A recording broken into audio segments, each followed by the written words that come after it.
വിവാദങ്ങൾക്ക് ഞാനില്ല.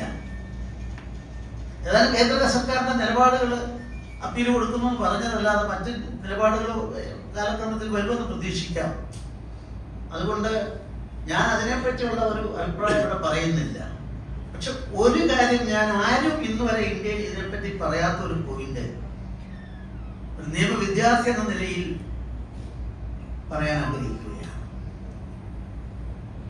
രാഷ്ട്രപതിക്ക് മുകളിൽ ജുഡീഷ്യറി വന്നാൽ ഒരു നാളിൽ എന്ത് സംഭവിക്കുമെന്ന കാര്യം ചർച്ച ചെയ്യപ്പെടേണ്ടതാണ്. അതിന് അപകടമുണ്ടോ? ഇന്ത്യൻ ഭരണഘടനയിൽ 3 വകുപ്പ്, 3 വിഭാഗങ്ങൾ, അവയാണ് ഭരണഘടന താങ്ങി നിർത്തുന്നത്. Executive, judiciary, legislature. നമ്മുടെ ഭരണഘടനാ നിർമ്മാതാക്കൾ ഒരിക്കലും ഈ 3ഉം അതാതിന്റെ ധർമ്മം പാലിച്ചുകൊണ്ട് അവരുടെ ലക്ഷ്മണ രേഖകൾ ലംഘിക്കാതെ മുന്നോട്ട് പോകുമെന്നുള്ള പ്രതീക്ഷയിലാണ് ഇന്ത്യൻ ഭരണഘടന തയ്യാറാക്കിയത്. അത്രമാത്രം പ്രതീക്ഷയായിരുന്നു നമ്മുടെ ഭരണഘടനാ നിർമ്മാതാക്കൾക്ക്. അത് പാളം തെറ്റി ഒന്ന് മറ്റൊന്നിലേക്ക് കടന്നാൽ ഉണ്ടാകുന്ന അപകടം താൽക്കാലികമായി അതിൽ അനുകൂലം പ്രതികൂലം അവർക്ക് നിൽക്കുന്നവര് കൂടുതൽ അതിനെപ്പറ്റി ചിന്തിക്കേണ്ടതുണ്ടെന്നുള്ള അഭിപ്രായക്കാരനാണ് ഞാൻ. ഭരണഘടനയെ കുറിച്ച് ഞാനൊരു ലേഖനം തയ്യാറാക്കുമ്പോൾ ശ്രദ്ധേയമായ ഒരു കാര്യം എൻ്റെ ശ്രദ്ധയിൽപ്പെട്ടു. അതിൽ നരിമാനെ പോലുള്ള ആളുകൾ എഴുതിയ കോടതി വിധികളുടെ അടിസ്ഥാനത്തിൽ പറഞ്ഞൊരു വാക്കുണ്ട്. ആ വാക്കെന്തെന്ന് ചോദിച്ചാൽ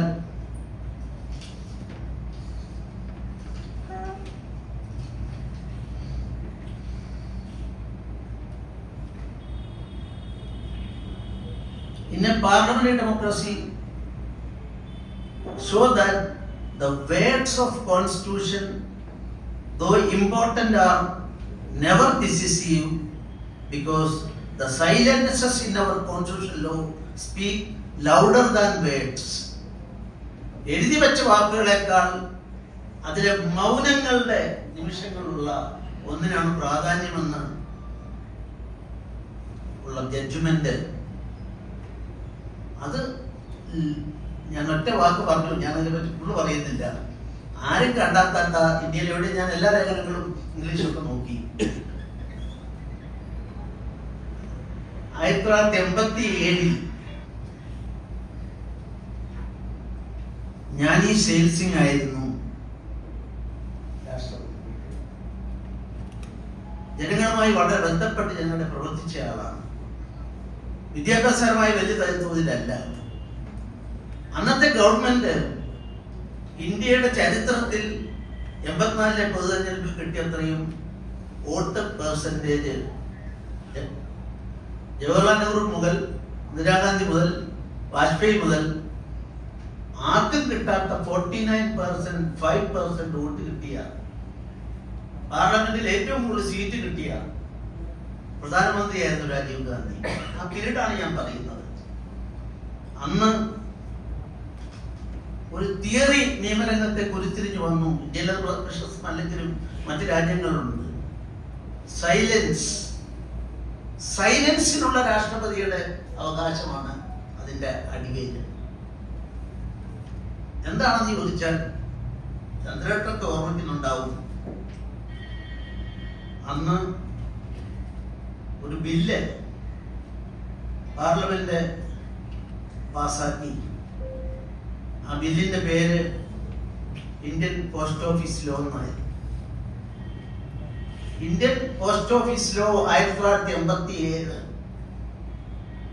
അതിൽ പറഞ്ഞിരുന്നത് പോസ്റ്റ് ഓഫീസിൽ വരുന്ന ഏത് കവറുകളും ഏത് വിവരങ്ങളും ഒരു സാധാരണ ഉദ്യോഗസ്ഥൻ ദർശനം കൊടുത്താൽ ആവശ്യപ്പെട്ടാൽ തുറന്നു നോക്കാൻ ഉള്ള അവകാശം പോലീസ് ഉൾപ്പെടെ എല്ലാവർക്കും കൊടുത്തുകൊണ്ടുള്ള ഒരു നിയമമായിരുന്നു അത്. പാർലമെന്റ് മൃഗീയ ഭൂരിപക്ഷത്തോടെ പാസ്സാക്കി അയച്ചു. ജ്ഞാനി ശൈൽ സിംഗ് അത് അംഗീകരിക്കാൻ തയ്യാറില്ലായിരുന്നു. അദ്ദേഹത്തിന്റെ അവശേഷിക്കുന്ന കാലം മുഴുവൻ അദ്ദേഹം അതിനെ സൈലന്റ് എന്ന വാക്ക് അവിടെയാണ് ഭരണഘടനയിൽ എഴുതിയിട്ടുണ്ടെങ്കിലും silence in our constitution speak louder than words, വാക്കുകളെക്കാൾ എഴുതി വെച്ചതിനേക്കാൾ ആ സൈലൻസ് പ്രസക്തമായി.